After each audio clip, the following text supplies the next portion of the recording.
성찬 사경의 첫 번째 하나님께서 허락하신 말씀은 마태복음 26장 26절에서 29절까지 말씀이 되겠습니다. 26장 26절에서 29절까지 다 찾으셨으면 우리 한 목소리로 읽도록 하겠습니다. 26절부터 보시겠습니다. 그들이 먹을 때에 예수께서 떡을 가지사 축복하시고 떼어 제자들에게 주시며 이르시되 받아서 먹으라, 이것은 내 몸이라 하시고, 또 잔을 가지사 감사하기도 하시고 그들에게 주시며 이르시되 너희가 다 이것을 마시라, 이것은 죄 사함을 얻게 하려고 많은 사람을 위하여 흘리는 바 나의 피 곧 언약의 피니라. 그러나 너희에게 이르노니 내가 포도나무에서 난 것을 이제부터 내 아버지의 나라에서 새 것으로 너희와 함께 마시는 날까지 마시지 아니하리라 하시니라. 아멘. 오늘은 이 말씀을 중심으로 새 언약에 참여한 기쁨으로 먹고 마셔야 합니다 라는 제목으로 성찬을 준비하려고 합니다.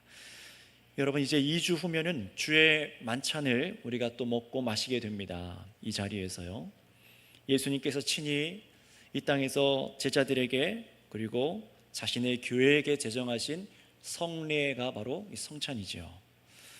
이 땅에 살아가는 성도들에게 주님께서는 계속해서 은혜를 공급해 주십니다. 예수 그리스도를 믿고 그 이후에 살아가는 자들을 그냥 내버려 두시는 것이 아니라 하나님께서는 자신의 은혜를 공급하여 주시는데, 그것이 두 가지 수단이라고 분명히 제가 말씀을 드렸습니다. 그것이 무엇입니까? 바로 하나님의 말씀을 들음으로 은혜를 공급해 주시고, 이게 첫 번째입니다. 순서가 바뀌셔도 안 돼요. 들음으로 은혜를 공급해 주시고, 또 한 가지 바로 세례와 성찬, 바로 성례라고 말씀드렸습니다. 이 성례를 통해서 하나님께서 우리에게 중요한 은혜를 공급하여 주십니다. 이것을 우리가 주의 만찬 그리고 성찬식이라고도 하는데요, 이 성찬식은 그래서 주기적으로 오직 교회를 통해서만, 말씀을 설교하는 목회자를 통해서만 진매하여 베풀어집니다. 물론 목사가 그것을 주는 것이 아니라 떡은 떼어서 줄 수 있지만 이것을 영적으로 주시고 참으로 그 은혜를 공급하여 주시는 것은 우리 예수 그리스도인 줄을 믿습니다. 교회에 세워주신 목사를 통해 말씀을 설교하고 성찬을 베풀게 하신 것이죠. 우리에게 은혜를 주시는 주의 말씀을 분명히 여러분들은 설교를 통해서 듣게 됩니다. 그러나 여러분 아시듯이 그 은혜는, 말씀을 통하여서 우리에게 허락하시는 은혜는 눈에 보이지 않아요. 그런데 바로 그 보이지 않는 은혜를 우리 눈에 보이는 빵과 포도주를 먹게 하심으로 우리 안에 실제 하시는 은혜인 것을 경험하도록 하시는 거예요. 기억할 뿐만 아니라 정말로 그 은혜가 우리 가운데 부어지고 있다라는 사실을 깨닫게 하시는 것이죠. 그래서 지난 6월 달에 있었던 성찬식 전에도 여러분들께서는 저와 함께 2주간 이 성찬이 무엇인지에 대해서 설교하고 여러분 말씀을 통해서 들으셨습니다. 그래서 주님 앞에 우리가 바른 태도로 성찬에 임할 수 있기를 힘썼죠. 자, 그렇다면 여러분, 그 성찬이 무엇이었습니까? 이 귀한 성찬이 무엇인지 아직 한 번도 들어보지 못하시거나 알지 못하는 분들을 위해서 또 말씀드릴 것이고요, 또 먼저 믿은 성도님들이라도 다시금 상기하여서 이 만찬을 준비하실 수 있도록 간략히 이 성찬에 대해서 설명하고 오늘 말씀과 이어서 준비하려고 합니다. 그러니 여러분, 오늘 설교로부터 앞으로 2주간 모든 예배에 이어지는 성찬 사경의 설교를 잘 들으시고 우리 주님께서 우리에게 공급하시는 은혜를 누리고 믿음이 성장할 수 있는 모두가 되시기를 바랍니다. 자, 그렇다면 여러분, 성찬이 무엇입니까? 여러분들은 이제 대답할 수 있어야 돼요. 또 알아야 되고 배워야 됩니다. 오늘 마태복음에서 말씀에 잘 기록되어 있듯이 예수님께서 인류를 대신하기 위해 정말 죄인들 대신 십자가를 지시기 전에 그 전날 밤입니다. 그 전날 밤에 이 땅에 친히 세우신 12제자들에게 베푸셨어요. 안 믿는 사람들한테 베푼 것이 아니라 친히 세운 12제자들에게 베푸신 6월절 만찬에서 비롯된 것이 바로 성찬의 시작이죠. 예수님께서 친히 빵을 축복하시고 떼어서 제자들에게 나눠주십니다. 우리 26절 말씀을 다시 읽어볼까요? 시작. 그들이 먹을 때에 예수께서 떡을 가지사 축복하시고 떼어 제자들에게 주시며 이르시되 받아서 먹으라, 이것은 내 몸이라 하시고. 아멘. 축복 기도하신 빵을 바로 예수님 자신의 몸을 상징하는 것으로 제자들에게 떼어서 한 빵을 떼어서 먹게 하셨습니다. 그리고 또 이어서 붉은 포도주가 담긴 그 잔을 가지고 감사기도 하시고 제자들에게 돌려서 모두가 마시도록 하셨어요. 우리 27절 말씀을 한번 읽어볼까요? 함께 읽습니다. 시작. 또 잔을 가지사 감사기도 하시고 그들에게 주시며 이르시되 너희가 다 이것을 마시라. 오늘날은 이것을 너무 간소화시키다 보니까 우리 편리에 의해서 각자 잔으로 이렇게 마셨지만 원래 원형은 한 잔의 포도주를 거기에 앉아있는 자들이 같이 돌려 마시는 거예요. 한 포도주를 마신다는 겁니다. 그런데 이 의미가 무엇인지를, 이 앞에 떡과 포도주를 먹는 것이 무슨 의미인지를 종합한 28절 말씀에서 특별히 또 이 포도주에 대해서 의미를 설명해 주십니다. 우리 28절 말씀을 읽어볼까요? 시작. 이것은 죄 사함을 얻게 하려고 많은 사람을 위하여 흘리는 바 나의 피 곧 언약의 피니라. 아멘. 이 말씀을 잘 보세요. 28절을. 죄가 있는 사람, 죄인이 죄 사함을 얻도록, 정말 죄 사함을 받도록 우리 주님께서 많은 사람을 위하여 친히 주께서 흘리신 피니 예수님의 피니라 라고 말하는데 그냥 피라고 말하지 않고요. 무슨 피라고 말합니까? 언약의 피라고 말합니다. 한번 따라해 주시면 감사하겠습니다. 언약의 피. 예수님께서 자신이 흘리신 보혈을 언약의 피라고 말씀하시고 이 잔을 마시게 하시면서 이곳이 곧 나의 피니라, 언약의 피니라 라고 말씀해 주세요. 이 부분이 어떤 의미를 갖고 있는지 뒤에서 더 자세하게 설명을 할 텐데요. 자, 그렇다면 여러분 먼저 이것을 제대로 깨닫기 위해서 몇 가지 설명드리겠습니다. 이미 우리가 알고 있듯이 이 로마 카톨릭이 이 성경을 왜곡되게 가르치고 있는 것처럼 어떤 것이 성찬이 아니냐 하면은 빵이 실제로 예수님의 몸과 살점으로 바뀌는 것이 아니지요. 자네들은 포도주가 정말로 예수님의 실제로 피로 바뀌는 것이니 이걸 먹고 마셔라, 그렇게 예수님께서 성찬을 제정하지 않으셨어요. 그러나 카톨릭은 여전히 그렇게 믿고 가르치고 그렇게 사람들에게 성경을 곡해해서 진행하고 있죠. 매주 그렇게 합니다. 그래서 카톨릭은 우리처럼 예배를 드리지 않습니다. 그들이 매주 모여서 주일날 드리는 것은 예배가 아니라 제사입니다. 미사라고 하죠. 이 미사라는 표현이 라틴어에서 나오는 건데 이 미사는 제사예요. 여전히 구약과 같은 제사 형태만 바뀌었을 뿐이지 똑같이 제사를 드립니다. 그러나 여러분 분명히 기억하세요. 우리 개혁교회들과 이 성경이 말하는 이 예배는 제사가 아니라 감사의 예배입니다. 감사의 예배예요. 이미 구속받아서 온 율법을 이루신 예수 그리스도를 믿고 감사함으로 나와서 축제와 같은 예배를 드리는 것이 오늘의 예배인 거예요. 그러니 이 시간에 앉아서 정말 그냥 눈물만 흘리고, 성찬식에 앉아서 눈물만 흘리고 그냥 그렇게 십자가의 고통 그것만 생각해서 하는 것이 아니라 이미 나를 살리신 은혜에 감사하여 예배로 이 성찬을 참여한다는 것을 믿으시길 바랍니다. 예수님께서는 십자가에 곧 죽게 되실 사건 전에 이 빵과 포도주를 주시는 성찬을 제정하시고 제자들에게 베푸신 그 이유를 한번 생각해 보시기 바랍니다. 예수님께서는요, 곧 자신이 십자가 위에서 자신의 양손과 양발이 그 커다란 못에 박혀서 죄인들을 대신해 피 흘리신 이 구속의 사건에, 인류를 구원하는 유일한 대속의 사건에 제자들이 어떻게 해요? 믿음으로 참여하게 하기 위해서 그 전날 이 빵과 포도주를 주신 거예요. 이해하게 하신 거예요. 놀라지 말고 두려워하지 말고 바로 이 일을 위해서 내가 왔다. 이 빵을 먹을 때 나의 몸을 너희가 먹는 것이고 이 잔을 먹을 때 너희가 나의 피를 먹고 하나가 되고 그 은혜를 입는 것이다 라고 성찬을 제정하여 주신 거예요. 그런데 이것이 당시 예수님의 제자들만이 아니라 예수님께서 죽고 부활하신 후에 예수님을 믿게 되는 모든 교회들에게도 이 성찬을 행하며 이 십자가 보혈의 은혜를 깨닫고 믿음으로 참여하도록 이렇게 성찬을 주셨어요. 따라서 여러분, 성찬은 무엇에 관한 것입니까? 한번 따라해 주실까요? 성찬은 믿음에 관한 것입니다. 무엇에 관한 것이라고요? 믿음이요. 절대 그냥 퍼포먼스, 그냥 단순히 그냥 기억하는 행위, 그런 것이 아닙니다. 그냥 교회가 하는 어떤 일, 종교적인 행위가 아니라 철저히 믿음에 관련된 일이라는 거예요. 믿음이 없이는 참여할 수가 없는 것이기도 하죠. 그렇다면 어떤 믿음일까요? 요한복음 6장 말씀에 가서 보시면 예수님께서는요, 자신의 이 몸을, 살아있는 이 몸을 생명의 떡이다 라고 말씀해 주시고 참된 양식이라고도 말씀해 주세요. 또 자신의 피를 참된 음료다 라고 말을 하시는 거예요. 그래서 이 살과 피를 먹고 마시는 자만이 영생을 얻도록 하셨다라고 주님께서는 분명히 말씀하셨습니다. 이것은요, 믿음에 대해서 말씀하신 거예요. 정말 식인종처럼 예수님의 살을 막 물어뜯고 막 그렇게 끔찍하게 피를 마신다는 것이 아닙니다. 물론 이 말씀을 정말로 오해해서 교회가 행하는 이 성찬식을 두고 아주 오래전 로마 시대에는요, 이 기독교인들이 식인을 한다라고 이런 잘못된 소문을 퍼뜨리는 사람들이 있었어요. 정말 그렇게 보이거든요. 막 뭘 떼서 먹어요. 붉은 포도주를 마시고 이것은 막 누구의 몸이니 막 이러니까 오해하는 사람들이 이 기독교는 끔찍한 종교다라고 오해하기도 했습니다. 그러나 그런 것이 전혀 아니지요.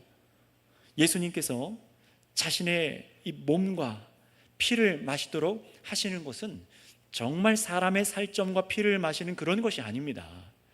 오직 예수 그리스도를 믿는 자에게 예수님께서 그 사람 안에 성령으로 실제로 함께하여 주시고 또 영원한 생명을 공급하여 주신다는 이 놀라운 영적인 실체를 이 성찬을 통해서 참여하고 경험하도록 하신 것이에요.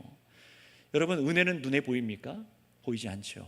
이 보이지 않는 은혜가 우리 믿음 안으로, 믿음 때문에 우리 안에 임하여졌고 또 부어지고 있다는 사실을 이 빵과 포도주를 먹는 것으로 그렇게 말씀하신 거예요. 여러분, 오늘도 여러분 아침에 오시면서 식사하고 오셨을 거예요. 음식을 먹고 오셨을 겁니다. 물을 드셨든지 뭘 먹었든지 빵을 드셨든지 밥을 먹었든지, 물론 안 드신 분도 계시겠지만 음식이 있어야 우리가 살 수가 있습니다. 음식물이 우리 입을 통해 위장에 들어가 우리 몸에 생명을 공급하는 양식으로 음식 기능하지 않습니까?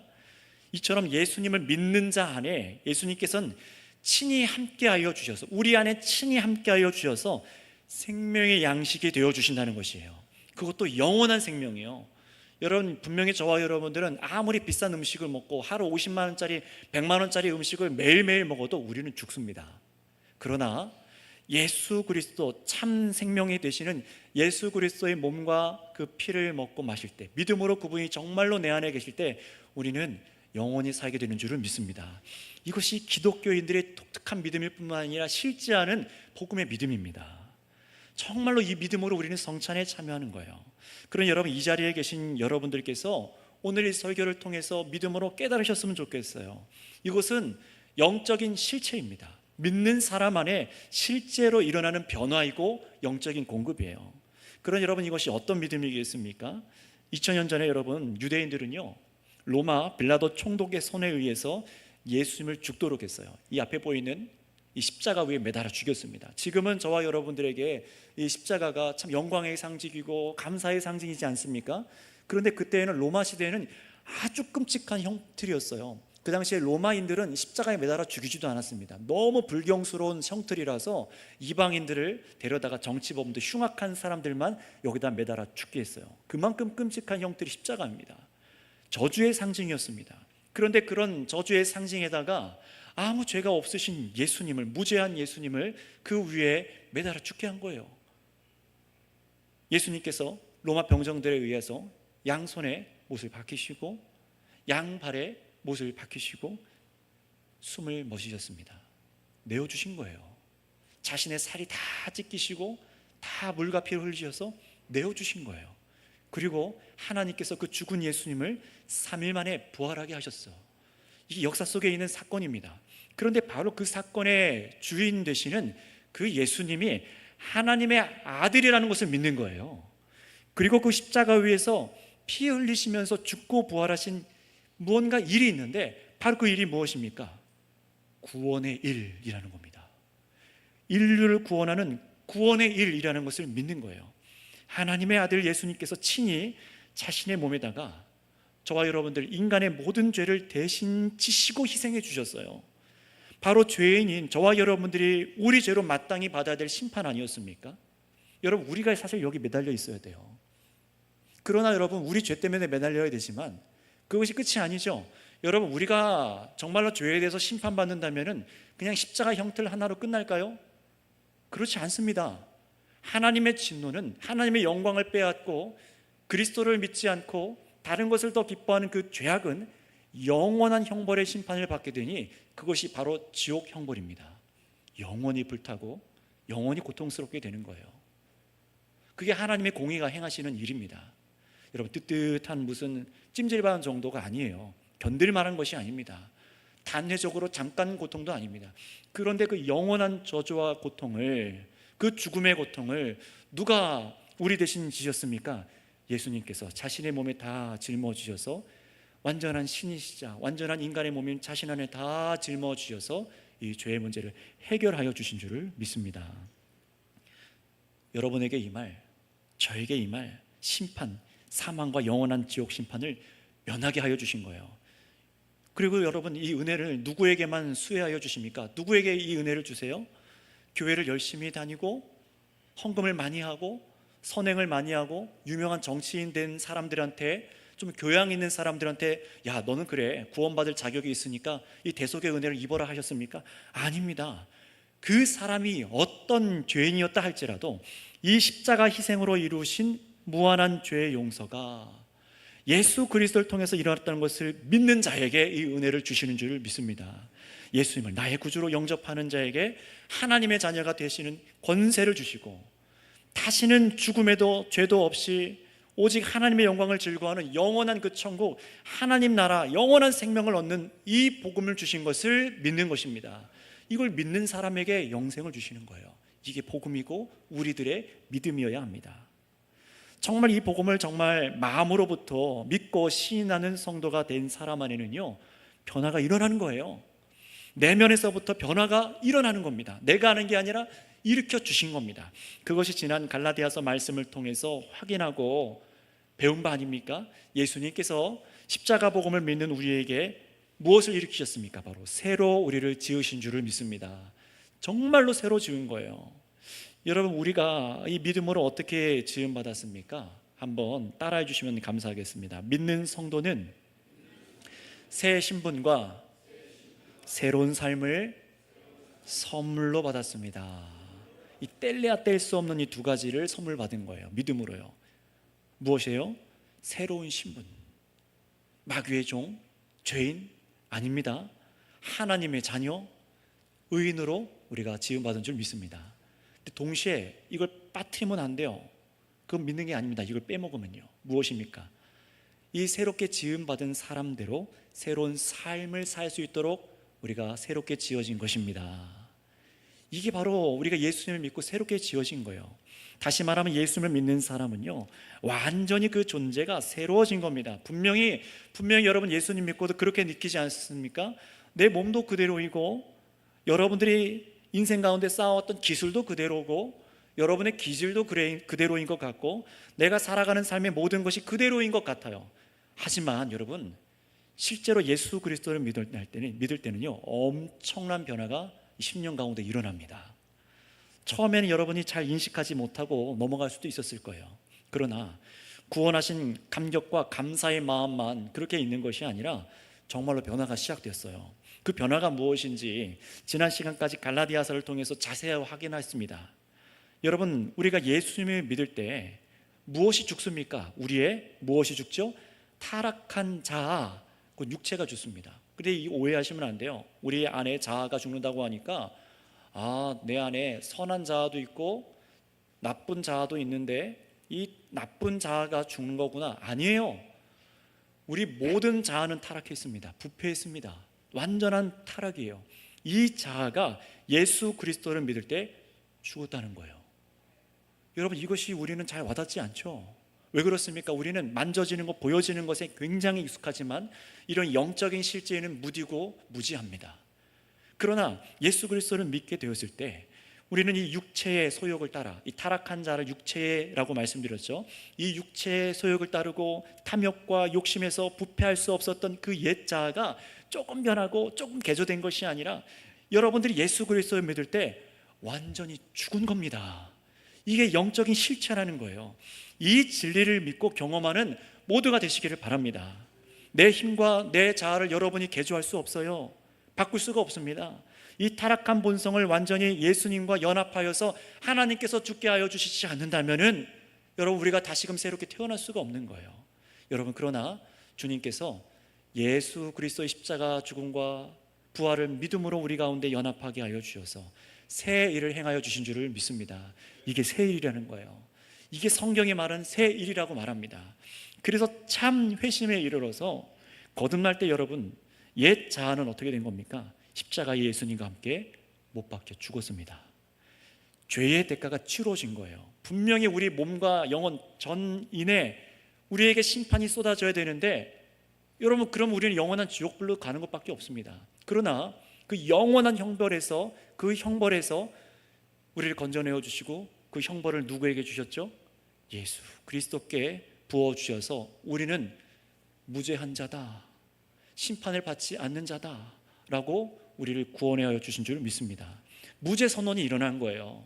그냥 여러분이, 저와 여러분들의 행동을 조금 교정해서 내 안에 어느 정도 선한 구석이 있으니까, 그냥 예수라는 천국 가는 티켓이 있으니까 그래서 우리를 심판에서 면하게 해주신 것이 아니라, 정말로 우리 안에, 여러분 안에 있는 악한 자아, 타락한 본성, 욕심과 탐욕이 정말로 죽었기 때문에 그것을 영적으로 확인하시고, 십자가 사건을 믿는 저와 여러분들 확인하시고 하나님께서 우리를 무죄하다 여겨주시는 것입니다. 그러니 여러분, 이 무죄 선언을 위해서 누가 나 대신 죽으셨습니까? 바로 하나님의 아들, 창조주 하나님의 아들께서 자신의 몸을 친히 내어주셔서 나 대신 몸을 찢기시고 나 대신 피 흘려주셔서 우리가 죄사함을 받은 줄을 믿습니다. 그러니 여러분, 예수님께서 십자가에 죽으심으로 나도 함께 죽은 거예요. 이것을 믿으십니까? 이것이 믿어져야 되는 거예요. 다른 것이 아니라 이게 믿어져야 되는 겁니다. 결코 타락한 여러분의 자아가 버젓이 살아있는 채로 나가 성도다라고 말할 수 없습니다. 타락한 자아가 버젓이 살아있는데 겉에 나오는 자꾸만 얼룩만 씻어내고 그렇게 살아간다? 그게 아니에요. 수도꼭지가 틀어져 있는데 자꾸만 물만 퍼내면 뭐합니까? 집에서 수도꼭지를 잠가야죠. 바로 그 죄악의 뿌리, 우리의 악한 본성, 우리의 자아를 완전히 주님께서 죽게 하신 거예요. 우리는 이것을 정말로 믿어야 합니다. 성경을 통해서 믿는 은혜가 있으시기를 바랍니다. 그러니 여러분, 거듭난 성도가 예수님을 참되게 믿기까지 그 과정을 한번 생각해 보세요. 아직 여러분들이 예수님을 믿지 못하고 구도자, 생명의 길을 구하는 구도자의 과정에 있다면 이걸 또 잘 들어보셔야 됩니다. 또 구원의 길을 찾고 두드리시는 분들, 이 과정을 잘 들으세요. 하나님께서는요, 우리를 구원하시기 위해서 먼저 택하시고 부르십니다. 부르심부터 시작돼요. 그러나 불렀다고 해서 바로 구원이 일어나지 않아요. 반드시 먼저 하나님의 계명을 듣게 됩니다. 말씀을 듣게 돼요. 하나님의 모든 계명을 설교 말씀을 통해서 듣게 되고, 그제서야 무슨 일이 일어나기 시작합니까? 내가 죄인인 게 깨달아지기 시작해요. 내가 이런 사람이었어? 내가 죄를 진 거구나. 하나님을 인식하기 시작합니다. 내 죄가 깨닫기 시작해요. 우리가 갈라디아서 말씀으로 배운 것처럼 열심히 율법을 지켜 행하고 공로를 쌓고 열과 성을 다한다고 해서 우리의 부패한 마음을 조금 더 깨끗하게 하거나 씻을 수 없다는 것을 깨닫게 되는 거예요. 그래서 50, 70, 80 먹고도 교회를 그렇게 오래 다닌 분들이 내가 이제서야 예수 만났습니다 라고 겸손하게 고백하는 이유가 여기 있는 거예요. 저희 어머님도 그러셨어요. 권사님으로 나이가 50이 한참 넘으셔서 내가 이제서 예수님을 믿게 됐다, 이제 진짜 예수님을 믿게 됐다. 저도 그렇지 않았습니까? 신학교 가서 깨달았어요. 아무리 내 노력과 종교적인 행위로 내 죄를 씻을 수가 없습니다. 그러니 여러분, 죄인인 내가 창조주 하나님의 무서운 진노를 피하거나 영원한 생명을 얻을 수 있는 길이 우리 인간에게 없구나, 내가 만들어낼 수 없구나라는 것을 뼈저리게 깨닫게 됩니다.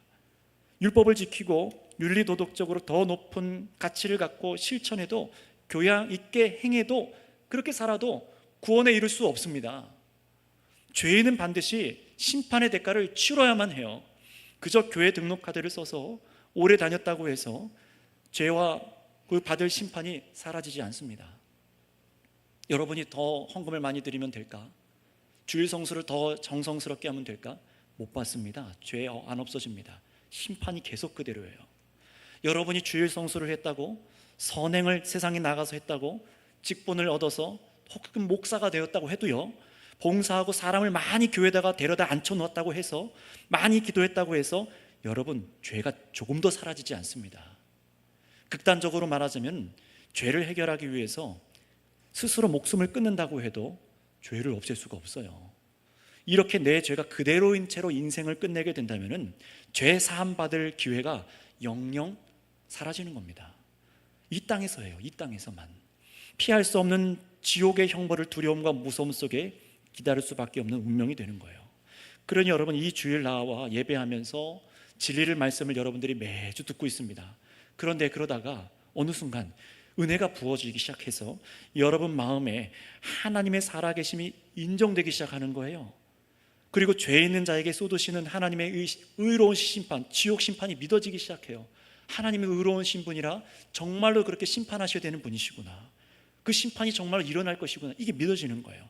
그런데 그 심판의 대상이 누군가 봤더니 내가 욕하던 저 사람이 아니라 바로 나라는 사실이 진정으로 깨달아지는 겁니다.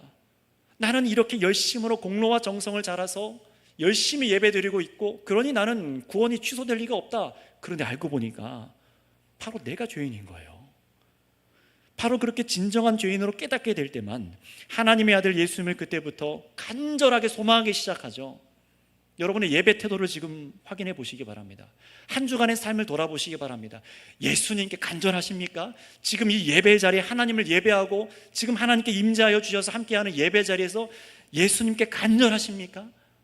아직 그 간절함이 없다면 여러분들 돌아보셔야 되는 거예요.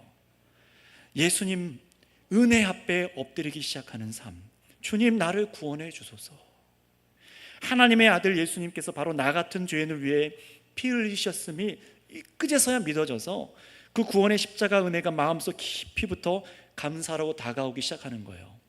주님, 아무런 자격도 없고 저에게는 주께서 저를 구원하신데 제가 아무런 공로도 도움도 드릴 수 없지만 죄인인 저를 구원해 주세요. 염치 없는 게 아닙니다. 아무것도 할 수 없으니까 바라는 거예요. 제 죄를 용서해 주세요. 그 한량 없는 자비와 사랑에 하나님 저를 끌어안아 주세요. 예수님을 통해서 나도 죽고 이 죄인 나도 죽고 새 사람으로 거듭나는 은혜만을 내가 원합니다. 제 평생의 구주가 되어 주시옵소서. 이것이 바로 예수님을 영접하는 것입니다. 교회를 오늘 다녔는데도 불구하고 죽음과 심판에 대해서 한 번도 진지하게 생각해 본 적이 없으며 죄의 결과에 바로 마주하게 되어서 두려워 본 적이 없고, 영원한 생명을 주실 분 예수님 한 분, 이 분이 진정으로 믿어지는 은혜가 없다면 아니라는 것입니다. 이 은혜가 부어져야 돼요. 진정으로 믿어지는 은혜가 부어질 때에서야 회심이 일어나는 거예요. 은혜가 부어져서 바로 이 예수님만이 나의 생명이 되시는 유일한 주이심이 믿어지고 예수 사람이 되는 것입니다. 그걸 바로 예수 사람이라고 해요. 아무리 우리가 종교적으로 카톨릭처럼 구약의 유대인들처럼 살아간다고 해서 구원 못 받습니다. 생각해 보세요. 구약의 유대인들이 얼마나 율법을 잘 지켰어요? 그러나 구원 못 받았습니다. 오직 믿는 자만 구원 받았어요. 바로 여러분, 그런데 이런 믿음이 일어날 때에, 믿음이 우리 가운데 예수 그리스도를 향한 믿음이 선명하고 그분을 영접할 때에 우리의 심령은 일생일대에 단번에 일어나는 변화를 겪습니다. 그거를 바로 성령 세례, 불세례라고 성경에서는 표현하는데요, 그것을 정확하게 성경에서 또 이렇게 표현합니다. 바로 거듭남입니다. 말 그대로 다시 태어나는 거예요. 여러분, 이 은혜가 우리에게 부어진 줄 믿습니다. 이 은혜를 또 부어주시기 원하시는 줄은 믿습니다. 참된 성도는 반드시 이 은혜를 겪은 사람을 말합니다. 지금까지 하나님을 거역하고 세상을 사랑하며 욕심과 정욕에 휩싸인 내가 죽은 것을 인생에 경험하는 거예요. 어떻게 이걸 알 수 있습니까? 예수님을 신뢰함으로 나에게 행하신 이 은혜를 믿음으로 정말 알 뿐만 아니라 이 마음으로 알아요. 그러나 외적인 증거도 있어요. 무엇입니까? 내 안에 성령을 따라 행할 때, 내 안에 원래 성령이 많이 계셨잖아요. 그런데 성령을 따라 행할 때, 믿음으로 행할 때 이전에 없던 새 마음, 새 삶의 양식, 그것이 나의 가치가 되어서 새롭게 살아가는 것을 경험하게 됩니다. 할렐루야. 하나님께서 성령의 열매를 맺게 하여 주신 줄을 믿습니다. 이런 변화를 경험하신 성도님들께 오늘 먼저 분명히 말씀드립니다. 여러분, 성령으로 예수님 안에서 새롭게 태어났을 뿐만 아니라 새로운 삶도 선물로 받으신 것을 확신하시기 바랍니다. 믿으시기 바랍니다. 이것을 깨닫고 정말로 그렇게 믿으세요. 이것을 다르게 말하면은 하나님의 자녀로 새롭게 변화받았고 삶 역시도 하나님의 자녀로 살아갈 수 있게 변화받은 것이에요. 믿는 여러분 안에 성령님께서 바로 그 증인이십니다. 하나님 날 구원하신 은혜에 감사합니다 라고 하면서 왜 내 삶은 새로워질 것을 믿지 않으십니까? 이것을 뗄래야 뗄 수가 없는 것이라고요. 여러분, 우리가 새롭게 변화받은 것이 맞다면은 이 새 삶도 허락하신 것을 믿으시기 바랍니다. 그러니 이제 우리는요 새롭게 살아갈 수가 있습니다. 이 자유가 주어진 거예요. 하나님의 백성으로 살아갈 자유가 주어졌습니다. 내 힘이 아닙니다. 내 안에 육체의 소욕을 성령님을 의지해서 이길 수 있게 됐어요. 탐욕을 위해 살아알던 삶이 이제는 예수님을 위해서 살아가기 시작합니다. 예수님을 위해서 여러분 인내하고 계시지요. 그리고 정말 그 사랑에 힘입어서 이웃을 사랑하기 위해서 인내하기 시작하셨죠. 내 영광이 우리의 다 인생의 목적이었잖아요. 그러나 이제는 하나님의 영광을 위해서 살아가기 시작합니다. 그러니 살아가는 방식이 달라지는 거예요. 심판으로 불탈 세상을 위해서 살아가지 않습니다. 목매지 않는 거예요. 다른 사람보다 내가 더 많냐 없느냐 그걸로 울고 웃지 않습니다. 이제는요. 또 하나님을 믿는 신앙인의 태도가 그래서 달라져요. 내 공로로 무언가를 얻어내거나 율법을 지켜 날과 절기와 내 정성으로 무언가를 행해서 하나님께 잘 보이려고 하지 않습니다. 믿음과 관련 없는 그 행위들이 전혀 무익하다는 것을 이제 알았기 때문에 그래요. 그래서 이 세상에 부귀와 영화를 꿈꾸지도 않고 이제는 우리는 무엇을 소망합니까? 이스라엘 백성들이 정말로 그 가나안 땅에 들어간 것을 하나님께서 우리에게 교훈으로 가르쳐 주신 것처럼 우리 예수님을 믿은 사람들은 무엇을 꿈꿉니까? 강남 땅이 아니라 어디 잘 사는 땅에 들어가는 게 아니라 영원한 본향, 영원한 천국을 소망하게 된 줄 믿습니다. 하나님 나라를 소망하는 거예요. 이게 믿는 그리스도인입니다. 우리에게 주어진 자유예요. 그 나라는 점점 다가오고 있고 이 불탈 심판받을 세상은 점점 꺼져가고 있습니다. 어디에 속한 사람이냐라고 말하는 거예요. 여러분, 우리가 예수님을 통하여 믿음으로 영원한 하나님 나라에 속한 사람이 된 줄 믿습니다. 그렇다면 여러분, 어떻게 이런 삶이 우리에게 가능하게 된 것일까요? 어떻게 이런 변화가 우리 가운데 일어나게 된 것일까요? 이 일을 위해서 누군가 목숨을 버리고 복음을 심고 자기를 희생해서 어떻게 이렇게 살아갈 수 있게 된 것일까요? 여러 가지 표현을 할 수 있지만 오늘 말씀의 표현대로 여러분들께서 기억하고 믿고 성찬에 참여할 수 있기를 원합니다. 그것은 무엇이냐면은 바로 예수님을 믿는 성도는 이제 새로운 언약 속에 들어와 살고 있기 때문입니다. 다시 말씀드릴게요. 우리가 어떻게 이렇게 살아갈 수 있냐면은 예수님을 믿는 사람은 새로운 언약 속에 들어와 살고 있기 때문에 그렇다는 거예요. 이걸 다르게 말하면 이런 겁니다. 새로운 언약이 우리를 지배하고 있어요. 새로운 언약이 우리를 통치하고 있어요. 새로운 언약이 우리를 살게 만들고 있기 때문에 그렇다는 겁니다. 자, 28절 말씀을 한번 보실까요? 이제 이것을 좀 설명하겠습니다. 28절에 예수님은 자신의 피를 무슨 피라고 했습니까? 언약의 피라고 했죠. 그런데 다른 성경에서는 분명히 이 언약을 새 언약이라고 말합니다. 예수님께서 자신의 피로 흘리신 언약을 새 언약, 약속이라는 거예요. 언약이란 말은 하나님께서 인간에게 일방적으로 주신 복된 약속을 말합니다. 그런데 이 말은요, 옛 언약도 있다는 거죠. 새 언약이 있으면 물론 옛 것도 있습니다. 이 옛 언약은 무엇입니까? 구약 성경 곧 율법입니다. 율법이에요. 우리가 전에는 어떻게 살았어요? 예수님 믿기 전에는 율법의 지배를 받아서, 정확하게는 죄의 지배를 받아서 그렇게 죄인인 것을 깨닫고 살았습니다. 율법은요, 우리를 구원하지 못해요. 아무리 지킨다고 해서 우리를 구원하지 못합니다. 율법의 기능은 오직 우리가 죄인이라는 사실과 우리의 죄를 더 많이 드러나게 하셔서 오직 나에게 메시아가 필요하구나, 오직 나에게 구원자가 필요하구나, 오직 예수님이 필요하구나, 이것만을 깨닫고 살아가는 거예요. 정말로 그런지 우리 출애굽기 24장 8절 말씀을 한번 읽어보도록 할까요? 함께 읽겠습니다. 출애굽기 24장 8절 시작. 모세가 그 피를 가지고 백성에게 뿌리며 이르되 이는 여호와께서 이 모든 말씀에 대하여 너희와 세우신 언약의 피니라. 아멘. 이게 첫 번째 언약입니다. 출애굽 이후에, 출애굽기 여러분 보시게 될 겁니다. 이 율법적으로 뿌리는 짐승의 피를 뿌리는 이 피, 모든 것은 첫 번째 언약을 말해요. 예수님을 바라보게 하는 겁니다. 그러니 여러분, 구약 시대에서는요 어떻게 했습니까? 사람이 죄를 짓고 하나님과 동행할 수 없으니 그 죄를 해결하기 위해서 대신 뭐를 잡았죠? 양, 짐승을 죽게 하고 피를 흘리게 해서 나 대신 죽게 해서 내가 하나님 앞에 용서받는 그런 방식을 하나님께서 주셨어요. 근데 완전하진 않았습니다. 안식일과 날과 절기를 지켜서 준수하게 만드셨고, 그렇게 거룩하게 살아가게 하셨고, 하나님의 법을 지켜서 거룩함을 추구하지 않는 유대인들은 즉시로 심판을 받았죠. 회개하지 않는 자들은요. 게다가 그 누구도, 근데 문제는 무엇이었습니까? 그 유대인들 중에, 이스라엘 사람들 중에 이 구약의 율법이 있는데도 불구하고 완전하게 지킨 사람이 아무도 없어요. 아무도 없습니다. 그런데 여러분, 그렇다면 생각해 보세요. 구약 사람들은 구원받은 사람이 있습니까? 없습니까? 있지요. 있지요. 어떻게 구원받았습니까? 율법을 다 지킬 수 없었음에도 불구하고 구원받았어요. 왜요? 이 율법을 지킴에도 불구하고 내가 이 율법을 온전하게 지킬 수 없는 죄인이라는 것이 깨달아지고, 그래서 우리에게 보내신 메시아를 바라보고 그분이 반드시 오실 것이라는 것을 믿고 기다리며 신실하게 살아가는 그 믿음으로 구원받은 줄 믿습니다. 오직 예수님이에요. 오직 예수님을 믿는 믿음으로만 구원받는 겁니다. 그러니 예수님이 오시기 전까지는 이런 율법, 곧 옛 언약에 사람들을 무겁게 다스리고 있던 거예요. 그러나 여러분 기뻐하세요. 2000년 전에 하나님께서 성경의 약속대로 예수 그리스도를 보내신 줄을 믿습니다. 이 메시아를 보내셨어요. 옛 언약이 가리키던 그 메시아가 오셨습니다. 믿음의 실체이신 예수님께서 이 땅에 오셨다 가셨지요.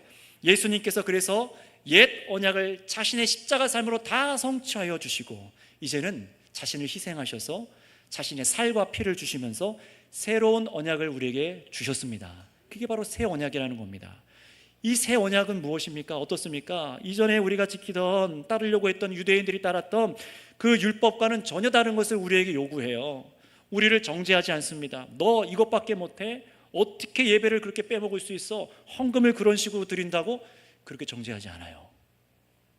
무거운 종교적인 짐을 지게 해서 더 죄인으로 드러나게 하지 않습니다. 여러분, 구약 성경에도 그래서 우리를 자유케 할 새 언약에 대해서 다음과 같이 약속하고 있었어요. 우리 예레미야서 31장 31절부터 33절까지 말씀, 정말로 그러한지 함께 읽어보도록 하겠습니다. 같이 읽습니다. 시작. 여호와의 말씀이니라. 보라, 날이 이르리니 내가 이스라엘 집과 유다 집에 새 언약을 맺으리라. 이 언약은 내가 그들의 조상들의 손을 잡고 애굽 땅에서 인도하여던 내던 날에 맺은 언약과 같이 아니할 것은, 내가 그들의 남편이 되었어도 그들이 내 언약을 깨뜨렸음이라. 여호와의 말씀이니라. 그러나 그날 후에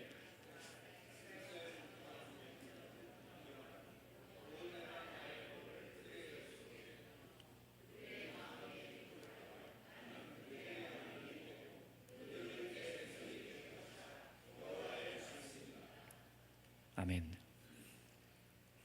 33절을 잘 보세요. 그날 후에 예수님께서 죽고 부활하신 그때를 말합니다. 이스라엘 집과 맺을 언약은 이러하니, 이스라엘은 유대의 민족을 말하는 것이 아니라 예수 그리스도를 믿는 온 열방의 영적인 이스라엘을 말하는 거예요. 구원받은 백성들이요. 근데 그들과 맺은 새 언약은 뭐냐? 내가 곧 나의 법을 그들 마음속에 둔다라고 하세요. 돌판에 된 율법을 두셔서 이거 하나하나 체크 목록 하듯이 지켜서 행하는 그런 삶이 아니라, 못 지키잖아요. 그런데 그 법을 어디에 두신다고요? 우리 마음 안에 두신 줄 믿습니다. 성령으로 그리스도께서 내 안에 함께하여 주셔서 우리 죄를 깨끗하게 씻으시고 새롭게 말씀을 새겨주셔서 우리를 거듭나게 하시는 거예요. 그러니 내 안에 말씀이 새겨져 있으니 성령을 따라 살아갈 때에 우리는 율법을 성취하여 살아가게 된 줄 믿습니다. 사랑이죠. 그게 사랑을 성취하고 사는 거예요. 그런 백성을 만들 것이라고 말씀하는 겁니다. 여러분, 우리가 예수님을 믿음으로 말미암아 이렇게 새롭게 지음받은 백성이 된 것을 여러분 믿으십니까? 이것을 믿고 기뻐하시고 선언하세요. 믿음으로 선포하세요. 그러니 여러분, 우리는 더 이상 수만 마리의 짐승을 들여도 없어지지 않을 이 죄를 위해서 다른 노력을 행하지 않습니다. 율법을 지켜도 의로워지지 못하는 우리를 위해서 예수님께서는 십자가 대속을 이루셔서 성령으로 우리와 함께하여 주시고 우리의 모든 죄와 사망의 문제를 해결하여 주셨어요. 이것이 예수님의 살과 피를 먹고 새 언약 속으로 들어가는 것입니다. 예수님을 믿지 않고는, 이 살과 피를 내가 먹고 그분과 연합하지 않고는 이 언약 속에 살아갈 수가 없는 거예요. 죄의 쓰심이 없으니까요.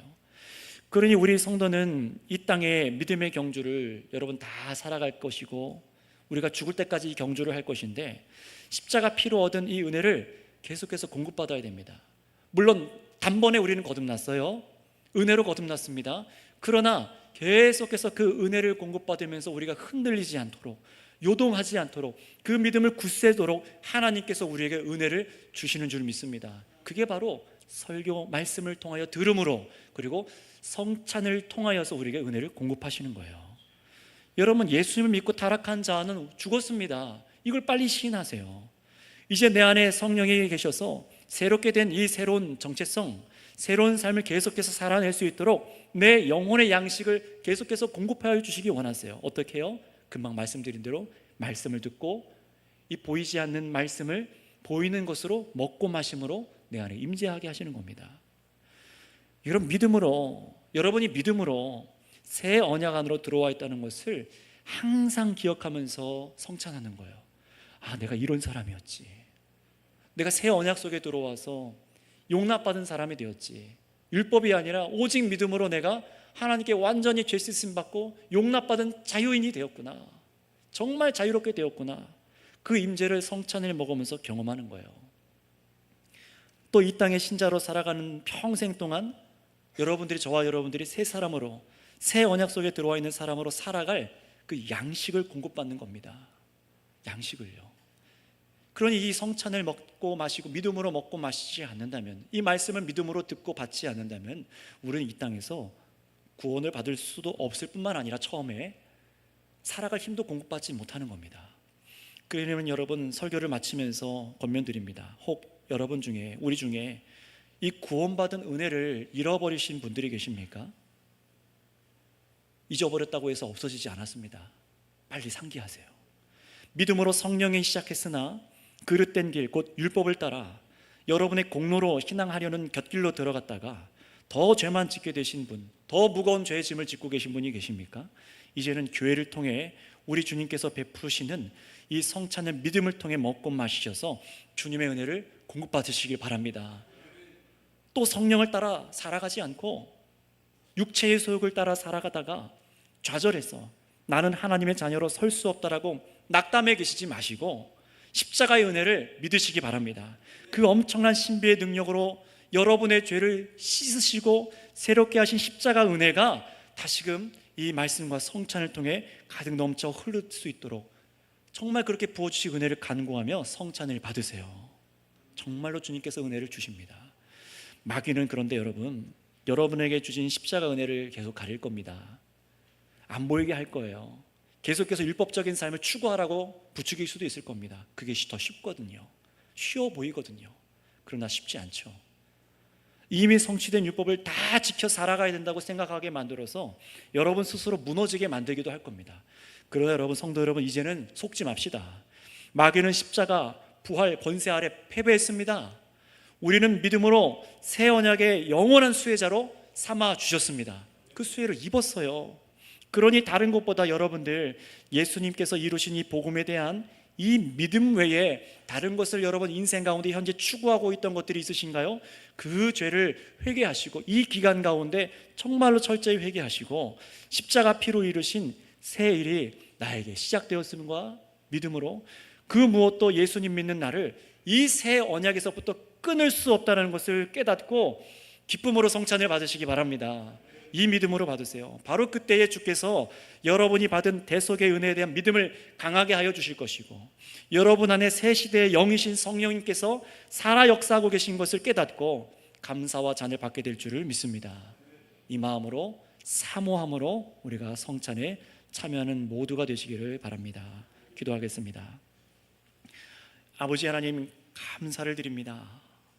참으로 죄의 악 가운데 영원한 심판받을 것이 없는 저희들에게 예수님께서 대신 피 흘려 죽으셔서 새로운 언약을 저희에게 허락하여 주신 줄을 믿습니다. 이 언약이 얼마나 크고 놀라운지 다 가늠하고 헤아릴 수 없을 정도로 이 큰 은혜가 오직 믿음 하나로 아버지 우리에게 주어진 것을 고백합니다. 하나님 감사합니다. 나의 노력과 열심이 아닌 오직 예수 그리스도의 공로를 믿는 믿음으로 우리가 이런 새로운 언약 속에 들어오게 하여 주셔서 죄 사함을 얻게 하시고 영원히 용납받아서 영원한 영생에 이를 수도 허락하여 주셨사오니 오직 성령을 따라 살아가는 자들 다 되게 하여 주시옵소서. 이 믿음으로 우리가 성찬을 받고 우리의 믿음을 아버지 허락하신 그 믿음대로 강하게 하여 주셔서 흔들리지 아니하게 하여 주옵소서. 감사하며 우리 구주 예수님의 이름으로 기도드렸사옵나이다. 아멘. 다 함께 일어나셔서 찬송가 635장 찬송 드리시고 원로 목사님께서